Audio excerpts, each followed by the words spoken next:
Support Vector Machine, or SVM, is a supervised machine learning algorithm that can be used for both classification and regression problems. However, it is mostly used in classification challenges. It is a fast and dependable classification algorithm that performs very well with a limited amount of data to analyze. It is commonly used for face detection, image classification, and text categorization. In recent years, it has become exceedingly popular for predicting diagnosis and prognosis of brain disorders, such as Alzheimer's disease, schizophrenia, and depression. Let's study how it works. For example, SVM can be used to create a predictive model that can accurately classify whether an input is a muffin or cupcake. Labeled data is used to train the model. When a new data is introduced, the predictive model will determine what the class is.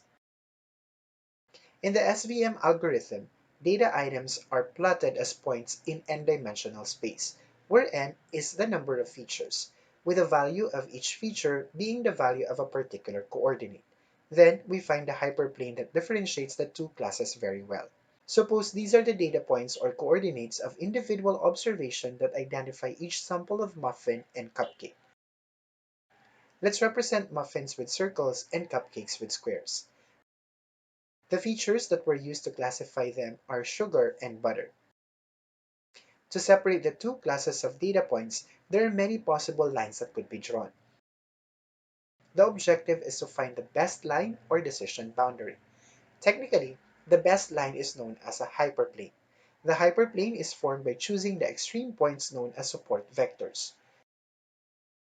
Support vectors are the data points that are closer to the hyperplane. They influence the position and orientation of the line. Therefore, removing support vectors will change the position of the line. The distance between the support vectors and the hyperplane is the imaginary border called the margin. There are two distances in SVM, d positive and d negative. D positive is on the right-hand side of the separating hyperplane, and d negative is on the left-hand side of the separating hyperplane. Our aim in SVM is to maximize the margins, and we can do it by using the support vectors. Maximum margin is the maximum distance between the support vectors of both classes. The maximum margin provides some reinforcement so the future data points can be classified easily and with more confidence. Data points falling on either side of the hyperplane can be attributed to the respective class. There are two types of SVM. First, linear SVM. It uses two dimensions. It is used for linearly separable data, which means if a dataset can be classified into two classes by using a single straight line. This creates a linear SVM classifier. Here's a graph in which linear SVM can be applied. Second, nonlinear SVM. It has three-dimensional space. It is used for non-linearly separated data, which means if a dataset cannot be classified by using a straight line. It produces a nonlinear SVM classifier.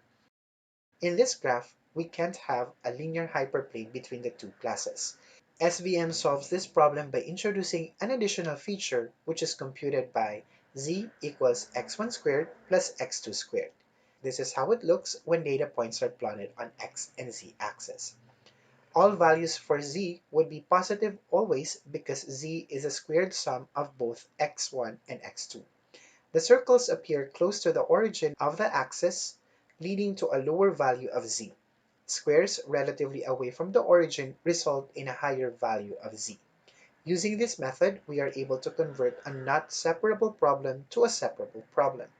Looking at this graph, we can divide the datasets into two classes. Since we're in a 3D space, it is looking like a plane parallel to the x-axis. Now going back to the original input space, the hyperplane will look like this. At this point, let's use the mathematical formulas to solve an actual example of linear SVM. Suppose we were given these linearly separable data. The yellow circles represent the negatively labeled data points, while the blue ones represent the positively labeled data points. Step 1. Identify the data points closest to both sides of the classes.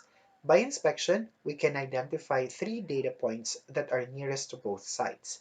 These data points become our support vectors. The support vectors can include the necessary information to construct the optimal hyperplane, while other samples lay no effects on it. Step 2. Augment 1 as bias input to each vector.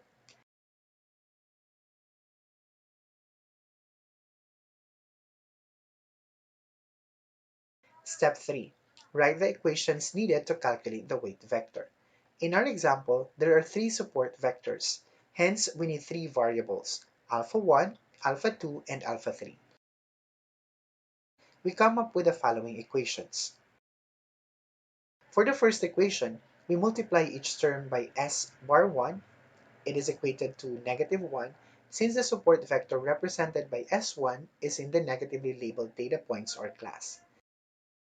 For the second equation, we multiply each term by s bar 2. It is equated to 1 since the support vector represented by s2 is in the positively labeled data points or class. For the third equation, we multiply each term by s bar 3. It is equated to 1 since the support vector represented by s3 is in the positively labeled data points or class. Step 4. Substitute the values into the equation. Put the values of s bar 1, s bar 2, and s bar 3.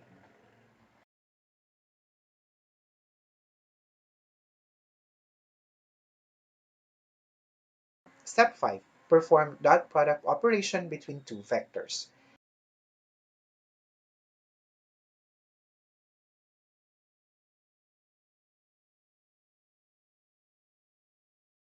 These are the three equations that we arrived at after doing dot product operations. Step 6. Solve the simultaneous equations to find the values of the variables. Using the rules for computing simultaneous equations, we found the value for each variable.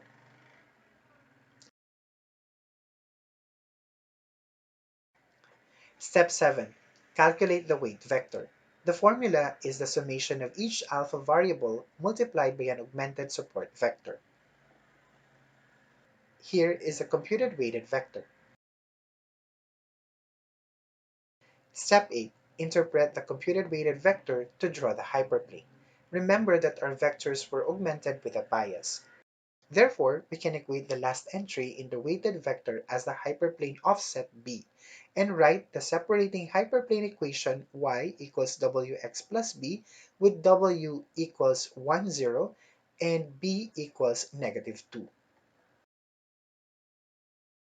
The first two numbers in the weighted vector determine how the separating hyperplane will be drawn.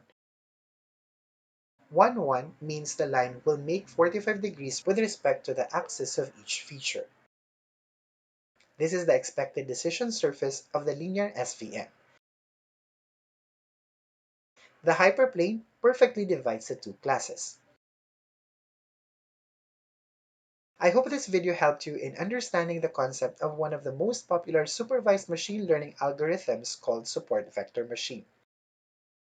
The next video will be about the k-nearest neighbor algorithm. Please consider subscribing to my channel. Thank you!